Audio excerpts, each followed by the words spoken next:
Welcome to the Student Success Podcast. I'm Al Solano, founder of the Continuous Learning Institute, or CLI, a higher education online resource focused on providing community college and open access university educators with practical information on how to get results at their campus.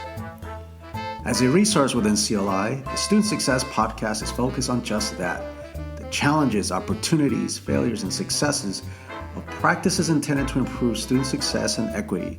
The goal is to leave you with thought-provoking ideas, nuts and bolts information, and or lessons learned from the field so you can consider how you might apply them to your institutional context.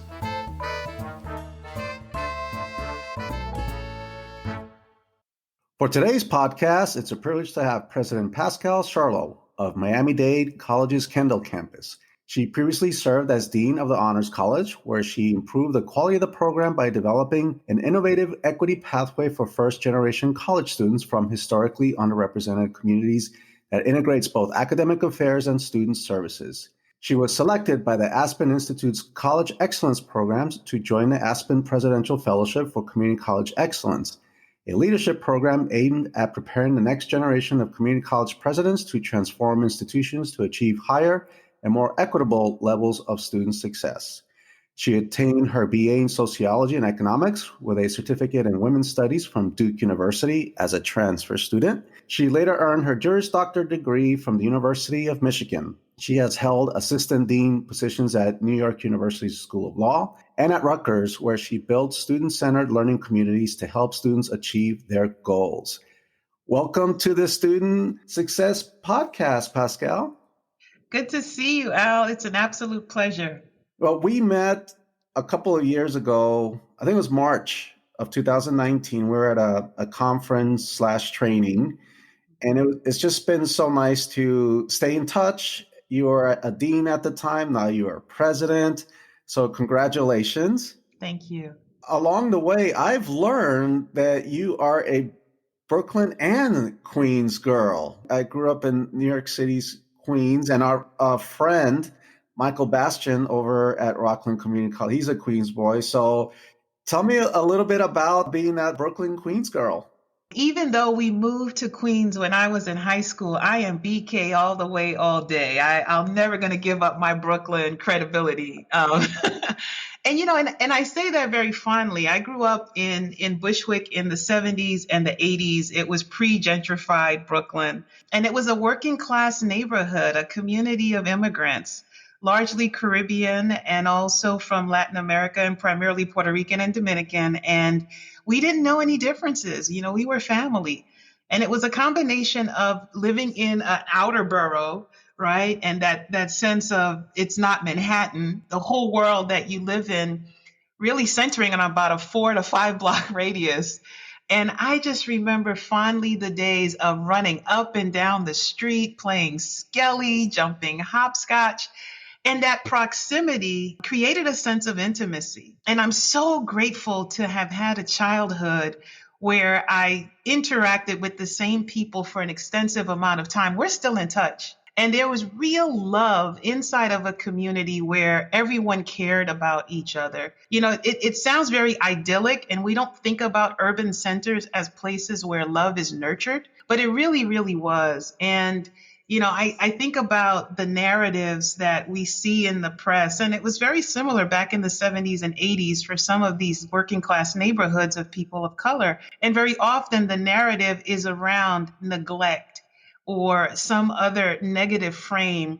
It's not usually based in asset framing, right? Or any kind of growth mindset, that type of language that we use. It's usually people you write off. And I remember very fondly, when I started to have some degree of awareness, the disconnect between what I read about the community I came from and the people that I knew. It was not the same at all. And there's also another dimension to it where people are not their circumstances. When you think about immigrants who come to this country, very often, especially in a place like New York, you can have someone who was an engineer in their home country driving a taxi cab, or someone who was a doctor who, because of language, is not able to pass a credentialing exam. So you never know who you're with, and even people who are uneducated, who are the wisest in the room, because they have other forms of wisdom and other ways of knowing. So I feel very fortunate to have grown up at a time when we interacted as human beings and not just did the technology thing, but also for an extended amount of time building connections. I had the pleasure of coming back to Brooklyn after all of my education and life experience to be an assistant district attorney at the Brooklyn DA's office. And that was a source of tremendous pride to be able to serve in that capacity. Having said all of that, Queens is okay. I got to throw you a bone. But I spent my high school years and my first couple of years in college in Queens, and it's a different vibe. It's just a different vibe. I think about I went to a Catholic high school in Astoria, and I would ride the train to the last stop, and we would get our bagels and sort of feel like we were grown-ups. But I also remember when we moved to Queens, it wasn't sort of the cocoon that I lived in Brooklyn, where we had sort of a certain mix of ethnic groups and we were all on the same page. Queens is a little bit different, as you know. And I was thinking about a moment when I was in college. I attended St. John's University for 2 years before transferring to Duke, as you mentioned. And I remember being with my first boyfriend. Don't tell my mom, though. I still haven't told her the details of this story. And we drove to pick up a buddy, and we drove into a neighborhood that was not very friendly to Black people, and there were a crowd of young men. And when we drove into that crowd, they were not very happy. And this boyfriend told me when we got to our destination, run inside the house, because we had gone there to pick up a friend. And I did exactly that. And when I turned to look around, this gentleman had a baseball bat and he was swinging that bat for his life. A mob was heading towards attacking him. And he hurt a few people with that baseball bat. Of course, the cops were called. He was the only one arrested and he spent days in jail. And by Monday, he was back on campus. And I think about that because we were both traumatized by that experience. And yet we went back to class and really didn't have a place to process that trauma. And I think about that often when we look at our students' experiences, what they're either experiencing firsthand or seeing their loved ones experience or watching play out in the news. We all recognize there's trauma there. And as we think about the role of the community college in not only providing an education, but educating the whole human being, it presents a new opportunity for us to go past the statements of equity, diversity, and inclusion and saying the right things about social justice. But when we think about the people underneath all of that rhetoric, there's pain. And so I think there's also an interesting opportunity for us as we start getting into this conversation to explore what could it look like for us to not shy away from that pain and think about what are the partnerships and possibilities to help students find their sense of place with it in order to transcend it and to not be defined by it. So yes, you are Brooklyn. That's where your heart is. I get it. You did high school in Queens. You know what's interesting? When I left New York, I decided to enlist in the Marine Corps. So I spent a hot, humid summer with the sand fleas and mosquitoes of Parris Island, South Carolina. And when I arrived there, I did know as the northern guy with a Latino background that the South was still mad about the Civil War. And these people that I met from the South, oh my gosh, put stuff on their helmets like, the South shall rise again, and all. And then we get into the fleet. That's what they call when you're done with basic training, and you got all these Confederate flags, and you're like, wow, that the racism is alive. But what's interesting, it's not just alive in the South. As you mentioned, there are pockets. I remember there were pockets in Queens and in Brooklyn. I mean, there was in Brooklyn in the 80s, as you recall, there was a huge issue. I forgot what part of Brooklyn, but at any rate. You thinking Bensonhurst? Bensonhurst, that's right. That's right. I think that was 85, 86. And it's alive and well in the North. It's just often hidden. Fortunately for me, my neighborhood, it was very diverse and we didn't have those issues. So Astoria, that's really where a lot of the Greeks hung out. That's right. A lot. It's interesting. And then you go to Jackson Heights, and you got all the Colombians. And then where I grew up, Flushing was just a mixed bag. But then you had this huge influx of people from Asia, incredible diversity. Look back at it fondly. Not always so much in terms of growing up in the 70s and 80s. It wasn't exactly safe. At any rate, it's nice that you had that experience. And thank you for sharing that. Let's touch on that in a little bit. Before we get into some of the questions, I always ask guests if there is a particular hobby or, I don't know, a superpower you might have, something that you would like to share beyond your work experience. I'm a runner. I run half marathons. I didn't start running races until my mid to late 40s. I talked a little bit about growing up in Brooklyn, and that's all we did was run up and down the street all day, every day. So I've been very lucky to have sports in my life throughout. I just never took up a particular sport for an extended amount of time. But I've fallen in love with running. What's really interesting about being a long distance runner is you typically don't find voluptuous women, especially women of color, going for the 13 miler. That can bring its own baggage psychologically, to think about your sport as your outlet, but it also becomes yet another place where you are the only one, right? And overcoming, what does it mean to be successful? And it's a personal thing, right? I mean, I'm not breaking anybody's records. I'm not going to be standing on any blocks, right? But it's really for personal reasons. And what I've come to love about the sport is that each and every time I take a run, whether it's on the weekends or preparing to participate in a race, there's always doubt.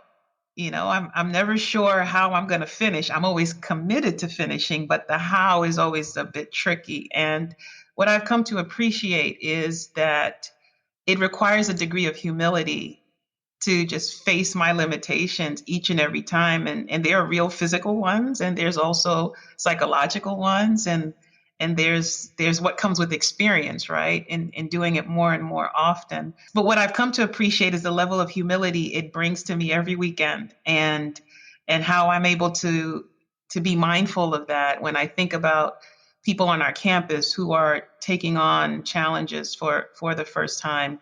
And I also love the feeling of completion, right? No matter if I'm crawling to that damn finish line, I did that. And it's important to me that I do whatever I can in my roles at the college to ensure that our students can feel that sense of I did that, whether it's by completing an assignment or a class or getting a certification. You learn the power of one step at a time when you're dealing with running for 2 or 3 hours. Because if you think about 3 hours, it's too daunting. But one step at a time is akin to one class or even one assignment if a class is too much to absorb. And so that sensibility is something I value as a result of participating in running. A half marathon is no joke. That is amazing. Students' journey in many ways is like a marathon. And unfortunately, the data tells us that out of every 10 runners, we're lucky to have, depending on the campus, 2 or 3 actually complete it. Mm-hmm. As someone who's a forward thinker, how do you see the role of community colleges post-COVID, where you seem to finally see some light at the end of the tunnel? What's your thoughts on the evolution of community colleges to help more students complete that marathon? I appreciate the analogy. And I think, what COVID has invited us to do is to put a pause on everything, right? Gone are the days of performing our daily lives on automatic. And it's inviting us to be mindful and to bring a degree of awareness. So the statistic that you described, we have come to accept that it is the norm, right? For different reasons. And it's no one's fault. I mean, we're all working with limited resources. We're trying to deal with learning loss. We recognize the complexity of our students' lives. And yet, there's too significant a number that don't get to reach the finish line.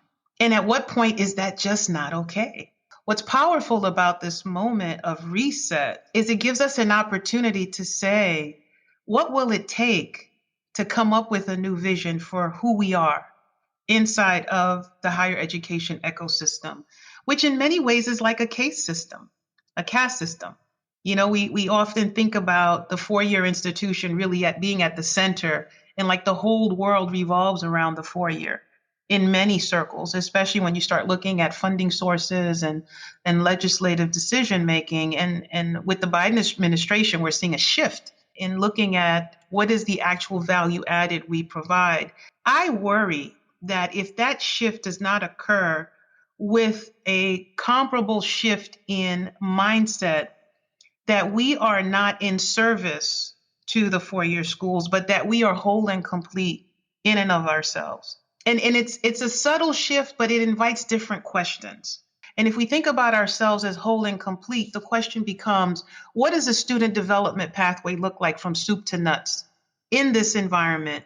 Which is easy if you're looking at a full-time student for 2 years. It gets a little more complicated when you start thinking about 3 years, 4 years, 5 years, 6 years, and students stopping in and stopping out. But because it's complicated doesn't mean it's not possible. And so when we think about that, you think, what is the role of PLA? If people stop out and they're working and they come back to school, what does prior learning assessment look like to ensure that when they return, we take their life experience and we translate it into value?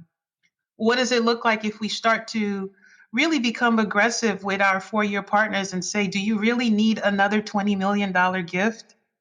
What does it look like for us to say, we're in this together? Like, you won't have students if you don't invest in us in a different kind of way.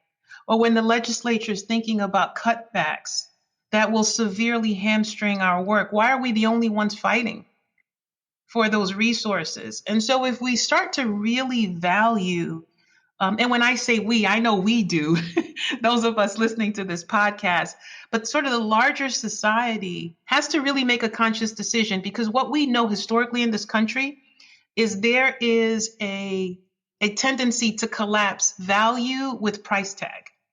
And when we start talking free, there's the potential for the credential to be undermined because it's within reach financially. And that's going to defeat the whole purpose of providing people a gateway to an education if the value of the credential is diminished. And so how do we engage those outside of our sector to begin to invest in a different kind of way? And we're starting to see that.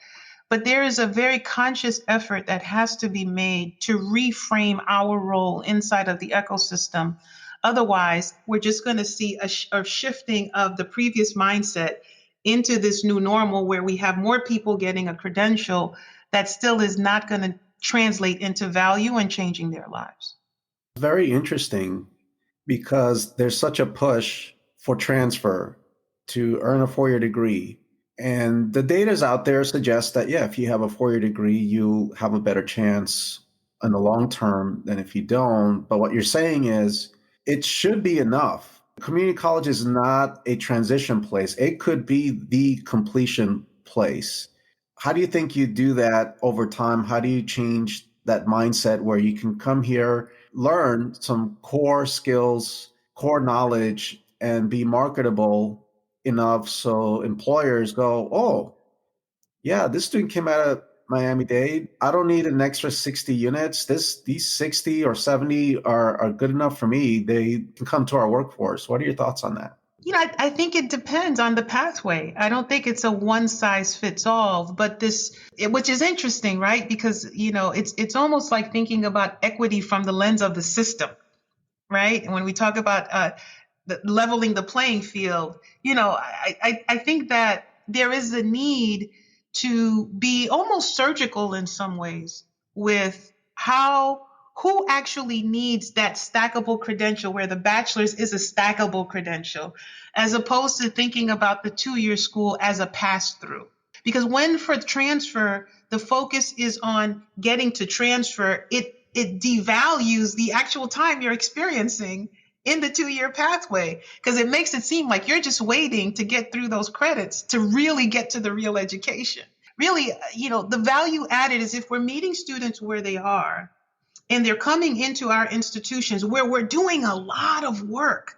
There is good work happening at the community college in terms of college readiness and even transfer readiness. And that work becomes diminished when its only value is in preparation for something else. So that's one piece of it. The other piece is less and less people don't want to pay for a 4-year degree. We're seeing more and more that the 4-year institutions are making a business case for students to enroll for 4 years. People are not thinking about time in the way they used to. And so I think we also do our students a disservice if what they can afford to invest in is a 2-year pathway. And we're talking primarily for the full-time FTI CDEs right now, right? If that's where they can land because they have to take care of their families, or based on what's going on in their own lives, they may have kids and other reasons why they can't go for more than the 4-year. Why don't we honor that investment in a way that allows them to really feel like they are on the road and they don't have to do something else for 2 years in order to go back. One of the best times of the year at a community college is graduation. I've been to many over the last 10 years or so, and it's a different ballgame than a 4-year institution. I mean, people are strutting their stuff when they cross the stage, and often you can feel the sacrifice families made for them to come here. You recognize students have had 2 or 3 jobs, or they've commuted for several hours. This is a big deal.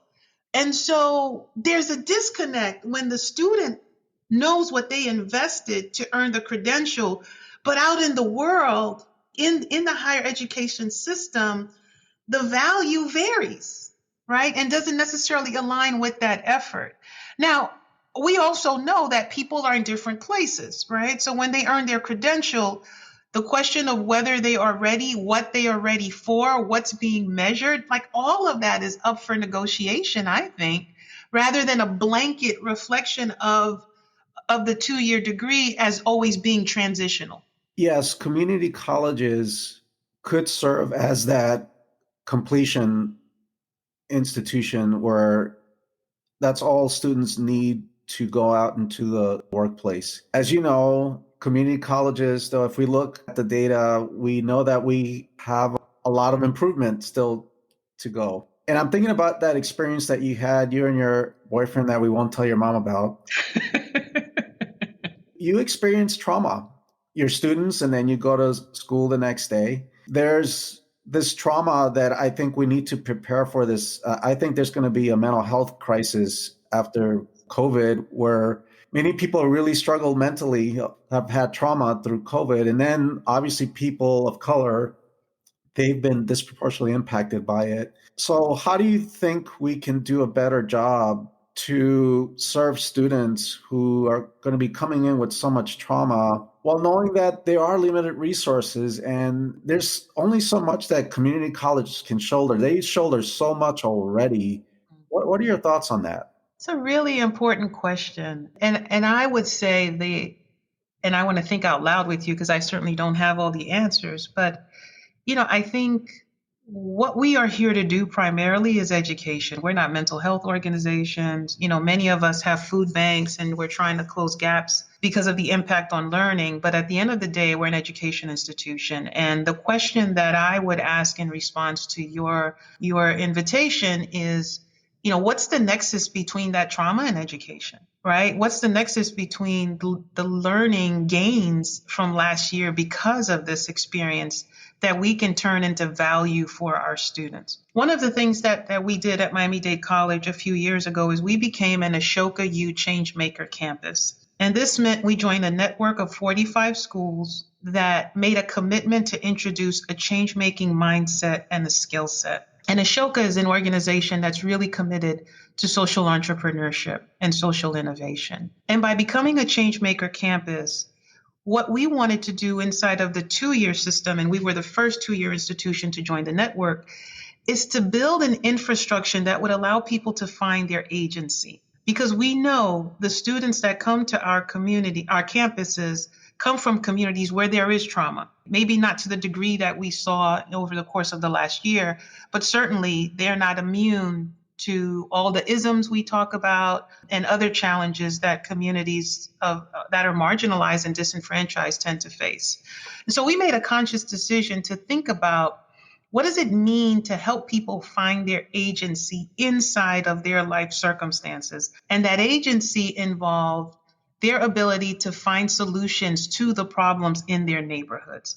So what was interesting about this network is that we joined the likes of Duke and Brigham Young and Cornell, where these kids would go into other neighborhoods to study problems that they wanted to introduce the solutions for. And we said, hey, we don't have to go very far. Our students are living it. And what does it look like for us to give them the tools to take those situations and turn them into opportunities where they can bring their firsthand knowledge and experience to help transform that situation?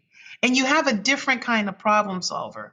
And what we know is when people can find the ability to impact a circumstance outside, something happens to them inside. That sense of I matter starts to take on a different impact in their lives. And there's a sense also that I exist, right? When we put something out in the world that is changing something for somebody else, you actually are physically here, and you start to find a sense of place inside of your community and inside of the classroom. And what we found is those kinds of efforts are a little bit unconventional. You know, we tend to think about service learning. That's one dimension of it. This is the personal transformation that comes through the act of service. And I see that as an opportunity and work that we're going to deepen in order to continue to introduce the mindset and the skill set to face uncertainty, because that's really what happened during the course of the last year. The other bit of it that we're seeing here is the notion that we haven't done the greatest job in meeting our students where they intersect and where those intersectionalities are shaping how they see the world. So, for example, you know, we all celebrate African Heritage Month in February, Women's History Month in March, right? Pride in April, etc. But we don't really look at how do all of those affinity groups provide programming throughout the year? And how do we develop some type of student development continuum? If a student participates in all of these programs in the course of a year, what's different about them that would not have been possible before? And so when we talk about processing the trauma, really is what you're describing in an educational context, what I see is the connection to agency, finding the value through the reflection on that particular experience, honoring the resilience and the ability to see it through, recognizing the kind of empathy that can come out of that experience, which is very helpful to process inside of a Hispanic serving institution and also a majority minority institution where the people who work here look like the students. So empathy is like our social currency, and it gives us a different way to engage with the students. And I think that's going to be really important for us to translate those experiences into value. When we talk about transfer readiness and workforce readiness in the community college, we also have to think about equity readiness. And how are we helping our students to understand their relationship to that conversation? And what's the value added they bring? And what do they expect in exchange? And so some of that processing, I think, takes place in student life. It takes place when they're interacting with the administrative services offices and student services. It takes place in co-curricular programming, and it takes place in the classroom.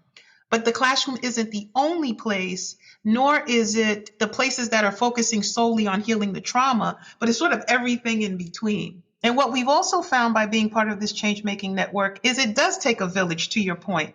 So we have cross-functional teams where you've got faculty working with staff and administrators from different departments, really looking at the student experience more holistically.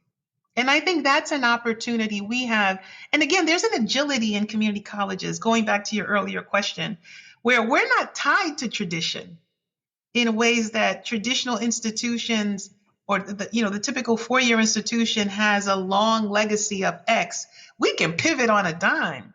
And so when we think about this post-COVID space and what our students are now bringing into the conversation, based on the fact that they were talking with their feet, when you look at the number of young people marching over and over and over and over again, you cannot tell me these are apathetic young people. You can't tell me these are people who don't care about the democratic ideals of this country. I don't accept that. And so our opportunity is to take that energy, right? And to take that passion and connect it to their educational experience to help them figure out where do they want to go? What impact do they want to have? And how does this connect with their professional and career journeys? And a lot of my coaching work and what I write about is the importance of kindness. I think we're going to need to bring that kindness up a level post COVID. To me, actually, it's my opinion, equity really is about being kind. When you think about it, if those, I think sometimes the argument is, well, why are we paying special attention to this group? We're a group two and very, very low income. I say, well, it's about kindness. If we help those who have been disproportionately impacted, we all benefit from it. Our grading policy is kind. For example, a student turns in an assignment a little bit late. Do they really need to take 10 points off? And the response I normally get, well, we're preparing them for the real world. Well, the real world, they actually allow some flexibility. Are we kind in the way we help students through this marathon when they're at the registrar's office and they need information, and instead of ping-ponging them across, well, go see that person, and the other person said, well, go see that person, can we actually walk them there to the extent that's possible? It's just this extra level of kindness, I think, that will help tremendously with this trauma. And students have been experiencing this trauma for years. It's invisible. And I just think it's going to be elevated once everybody comes back from a year of this COVID. So just brainstorming with you. I agree with you, and I'll take it up a notch. I call it love. I say let's go hardcore with the L word, Yep. right? I mean, I Yep. think we often, many of us who choose to be in an educational space find it to be a calling. Most of us, it's not a job. It's not. And underneath all of that is a real deep respect for the process of transformation that occurs when people learn. Even if it starts off with learning how to read and the world that opens up for you. We started talking in the beginning about coming from Brooklyn. I don't believe I mentioned I'm Haitian. My family landed in Brooklyn. We didn't land on Plymouth Rock. We landed in Bushwick, and my imagination really took off by reading books. I was an avid reader, super nerdy kid, but the world opened up and I wanted to see everything in it, through these books. And it's because of that experience. I want people to have that choice. I want to create a space where people can find their version of that for themselves. And sometimes they can't get there without love. They can't get there without somebody taking a minute to look at them in the eye and say, you don't look well. What's going on? And figuring out how to find a moment just to connect. One of the things that we saw, you mentioned earlier that I was the dean of the Honors College, is that when you invest in someone right after high school for those 2 years where they're so impressionable, it can last a lifetime. And some of that investment involves letting them know they matter and that they're worthy and that they can be a rock star. And then setting up an environment where everything around them reinforces that. The pinning ceremony they have, the events they're invited to. Like there's the constant need to balance what you're describing by creating a learning environment that expects academic excellence with the flexibility needed for the population that we're serving. When I talked a minute ago about putting the community college at the center, it doesn't mean that you replicate what happened at the four-year school at the community college. It means you create the right conditions inside of the community college in the ways that you're describing that will facilitate student success on its own terms. And I just believe one of the best assets we have, it's love. It's seeing people for who they are, connecting with the best in them, believing in them when they don't believe in themselves. And that's what our faculty do really well inside of teaching institutions. They don't make any assumptions. They decode the whole process so students can learn and be successful. And our administration and staff, staff work, especially with COVID, they've been working 24 hours around the clock. It comes from that, right? But I think when you talk about the kindness piece, and I'm talking about love, we got to say it. Mm-hmm. For it to be a mystery or for it to be decoded, loses some of that value. And I'm not saying it needs to be shouted to the rooftops, but I think it's also appropriate for us to be willing to celebrate the fact that you can get that here. I think that's one of the things that differentiates this kind of experience from other places where people don't even acknowledge your existence. That's so true. Kind, love. My friend Diego Navarro, I did a podcast with him. I love his analogy. He talks about how we need to create gravity in our classrooms because there are centrifugal forces that are pulling students away. So how do we create that gravity? And he uses the word dignity, creating a culture of dignity. I think we're all saying the same thing. Beautiful. And I think as community colleges continue to transform, there's guided pathways, there's a lot of equity work going on. We also need to remember that this kindness, this love, this culture of dignity also needs to happen among the college personnel. Because when you go through change, you're trying to do change, it's difficult enough when we're not being kind or have this culture of dignity or love. That said, as a president, someone who's continually working on how can we improve, I was wondering actually about your training as an attorney. I was wondering because you're trained in essence to gather information and to make a case, to make an argument. So I'm wondering what have been some of the advantages of having that training, and if any, what might have been some disadvantages?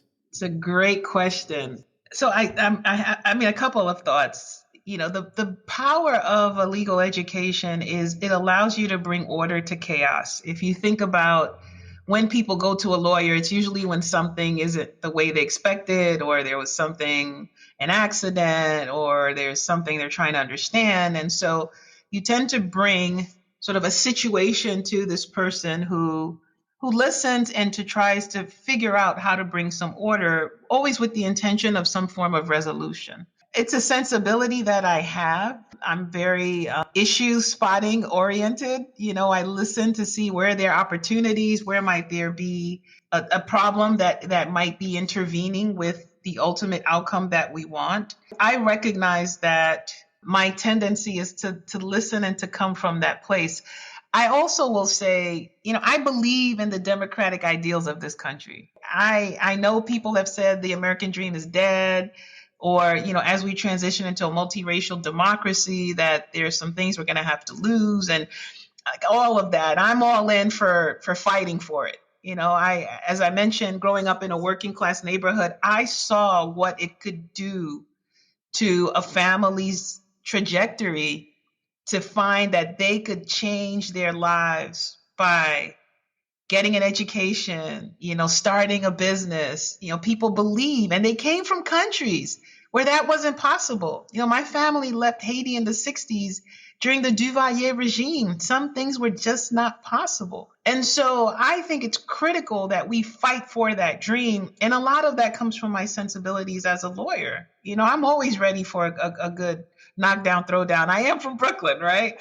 Having said that, I also was raised inside of the Catholic Church for most of my life, where service is paramount, and seeing God everywhere is also a pillar in the Catholic tradition where I was raised. And so, I've had to try to reconcile, the social justice person in me, the one who wants to figure out how to make the world a better place, and also doing it with a degree of compassion and with understanding. And that's the perspective that I bring into the academic space. I think we're in the fight for our lives. There's a lot at stake right now as this country makes this very interesting transition.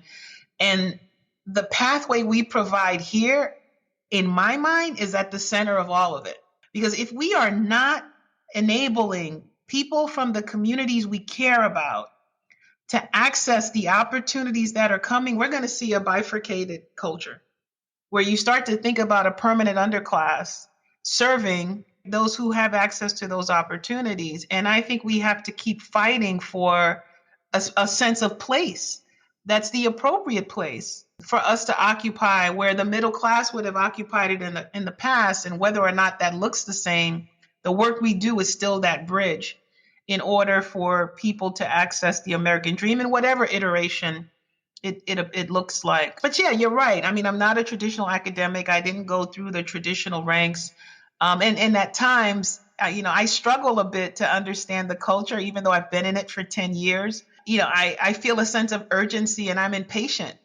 I want everybody to win and I want them to win now. I don't think anybody else should have to suffer. And I recognize that inside of the shared governance process and the fact that it is an institution. I mean, we're all at institutions that have its own levers and different stakeholders. There is a time element to how things happen. And I think that's the thing I struggle the most with. And I'm not sure how much of that is being a lawyer or just being from New York. We move. So yeah. And I will also say that I think what we're seeing in lots of industries, having people who come from a varied professional backgrounds to start to be inserted into spaces that haven't had that diversity of experience, it's a good thing. The kinds of questions that I ask, what I see from a different lens than I think the traditional academic. It's a good thing. It's a good thing. So I'm making a pitch for more lawyers to come into. I know people listening are like, I don't know about that. Well, if they have your passion and your optimism, by all means, I want to get down to some nuts and bolts information about, I've heard you call it a place for nerdy, disproportionately impacted students, this honors college. Can you explain what that is exactly? Sure. So Miami-Dade College has 8 campuses, and each campus is strategically located inside of a community that makes getting an education really accessible. As you know, transportation is a bit of a challenge down here. And so having these 8 locations minimizes the disruption that would be required for people to get an education. And so the Honors College is embedded inside of the existing campuses. And there are 4 locations, soon to be 5. And at these 5 locations, there is a director who's assigned to be the point person for each person in the cohort that is within the Honors College. And while the college has an open access admissions policy, the Honors College has some requirements in order for a cohort to be curated of like-minded students. And their students can either be admitted because they meet a GPA requirement with college ready test scores, or they've scored pretty high on a standardized exam and their grades are sort of lukewarm, but there's evidence that there's something there and the student is interested in putting in the work. And what we found inside of creating an environment cohort based with a dedicated administrator is that something special happens. There's a phenomenon of high achieving students from our communities that they underselect when they're thinking about where to enroll in college after high school. And that underselection comes from lots of reasons. Insecurity, lack of information, sometimes their parents don't want them to go away, and sometimes they have some educational gaps, not major, that can be tweaked in a very short period of time. And what we found by introducing this honors college pathway, which is designed for 2 years, first time in college, direct entry primarily, but not exclusively, is that if in those 2 years we invest in them and we love them, I mean, we hug there and we know the parents, it's a real intimate community. We found by pouring into those students in those 2 years and having a leadership development pathway that tracks them each semester, that they become unrecognizable to themselves after 2 years. And as a result of the infrastructure we created, and of course there's faculty involved in it as well, these students have graduated, making Miami-Dade College the institution earning the most Jack Kent Cooke scholars than any other institution by far. One year we got 7. We typically get 3 to 4, and this scholarship students can earn up to 30, 40,000 plus for their transfer readiness. We have sent students to every institution in U.S. News World Report Top 50. And we have a number of repeaters at MIT, Virginia Tech, et cetera. And so why it's an important opportunity to consider is that when we talk about equity, we're usually talking about closing gaps, but it's also when we think about equity and success, is making opportunity available to meet people where they are. And very often, when we look at our population, especially in South Florida, which is a high immigrant population, we have brilliant young people who can't reach their potential because they don't know how to navigate the system. And so by creating this environment, and it is whole and complete in and of itself, students have a full student development pathway. They have a complete educational experience that prepares them for whatever is next. And we found by now the students, they're doctors, they're lawyers, they're architects, engineers, they're great moms, they're good human beings. And service, of course, is a big component of this work. But it validates the need to invest resources in the right way to meet our students where they are and to close the needed gaps. And to your earlier point, you can't close every gap. But if you become surgical and precise regarding the gaps you can close for different target populations, the returns are just extraordinary. For someone listening to this, going, I want to develop this at our district or at our campus, what advice would you give them? How would you start a program like this? It's a great question. I think the first stop is to ensure that the leadership at your institution is willing to make the necessary investment to get it started. The National Collegiate Honors Council has different models of what it takes to be an honors college program as distinct from an honors college. And that's a really good place to start to understand the kind of resources that are available. I think secondly is really understanding your student population. Where is there a problem that you can solve inside of your K through 12 system regarding potentially high achieving students who aren't necessarily reaching their full potential? And thinking about how can you plug into those spaces to customize a pathway. So we do, I say we because it's still a strong part of my heart, but the program does very targeted recruiting and works with specific programs and has developed relationships with key advisors in ways that we all do in very similar programs.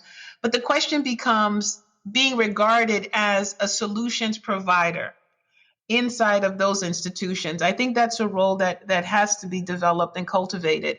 Now, the tricky part is getting your faculty to want to take on these courses inside of their course loads, recognizing that these students take additional resources.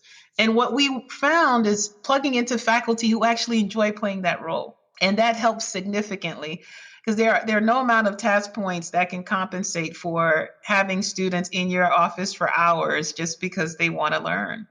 And so it takes a village, to your earlier point as well, but it also will require a form of investment for the leadership that's more than dollars. One of the things that Dr. Padron used to do when the program first started, he always made it a point to invite the kids from the Honors College to very specific experiences because he wanted to reinforce this sense in them that we are investing in you. And he allocated funds. We would take the kids to Salzburg, Austria for a global citizenship seminar. They would also go to Washington, D.C. for another seminar. And some would argue it's unfair that a small subset of students are getting this experience. And what we learned is that by investing in this small subset and positioning them for success, their transfer impact at those institutions open the door for the rest of the institution. And so you not only have graduates of the Honors College enrolling at Emory and Georgia Tech, et cetera, and the small liberal arts colleges as well, but they started to become more interested in Miami-Dade College students in general. And so it can become part of a larger strategy of showcasing the kind of talent that's worthy of investment in your neighborhood. But I would say a good start would be the National Collegiate Honors Council. And I certainly am available if anybody's interested in having a conversation. I'm also delighted to connect people to the new dean of the Honors College, who can certainly be a resource as well. That's so kind of you. Thank you. As we wrap up, one of the questions I wanted to ask is, given your background, you mentioned a lot about immigrating about immigrants in general, the struggles. Having grown up in New York City, then you've had this path to a president. What advice do you have for people who want to take a leadership role like you did with as a dean of a major program college, vice president, president? What advice would you give them? I would say the moment is now. Don't wait. We're in a movement. We're in a movement to ensure that our students have a seat at the table. And that table can be the neighborhood they want to live in, the job they want to have, the life they want to create for themselves and their families. And we are in a knockdown, throw down, Brooklyn style brawl to ensure with vigilance that seat is protected and preserved, but also provided with love and dignity and kindness. And it takes an army of people with shared values to have the courage to raise their hand and say, pick me. I'm in this. I think this is important enough for me to dedicate my life to and to something that really matters. And so very often when one thinks about taking on another step in leadership, you think about the costs, potentially the costs in terms of time. You think about the impact in your well-being. I mean, there's some very real considerations. And what I would invite you to think about is, what's your purpose? And how can you answer some of these other questions that are important, but within the context of your purpose? Because if you drive with your purpose, you'll figure it all out. And it's not perfect. I'm still figuring it out. But there's something about standing in what's important with a degree of clarity that not only gives value to your life experience up until this point, you'll start to see yourself a little bit differently when you can see how much you have to contribute, but also the lives that will be changed because of you. Not because of Al, not because of Pascale, but because of you. You have a unique imprint that you can bring to this conversation. And don't sell yourself short. The time now is too important. And so my invitation and my request is to join us. Step up, put on your big girl pants and your big boy jeans, and let's do this. But more importantly, think about the lives you can touch because of what you have to offer that won't come from anywhere else. That's beautiful. Thank you. So we discussed how the student journey is like a marathon. And to help students in that marathon, we discussed the next evolution of community colleges, and that there should not just be these places of transition only. And I think it's important to recognize, actually, a lot of mental health specialists, they recommend people who have experienced trauma to get some exercise, to maybe perhaps get into running. And so we have people running, these students who are in this marathon, who are running with this baggage, with this trauma. Just the very recognition, knowing that exists, can help us create a culture of kindness, dignity, and love. And then I appreciate you unpacking the honors college, and then your last parting words of wisdom were beautiful. I want to thank you so much for participating in the Student Success Podcast. It's my pleasure. And I just want to thank you. I listen to your podcast and you bring an open heart to every conversation, and you're modeling exactly what you're asking us to do. Sometimes we don't get the words of appreciation and encouragement, but you're kind of like, who's the town crier who's going and knocking down the doors with the lamp and just letting us know, keep the lamp on, let's keep going, and you're going from institution to institution and leader to leader, right? And we so appreciate you. So thank you for keeping the light on this issue, and know that you have a community that's with you every step of the way. Oh, thank you so much for that. That means so much. Thank you. Thank you for listening to the Student Success Podcast. Each episode has show notes, which include helpful links and necessary follow-up information to help you get results. Please consider subscribing to the Continuous Learning Institute website. There are no advertisements. It's simply updates about articles, tools, resources, podcasts, etc., all tailored for you, the practitioner. Thank you.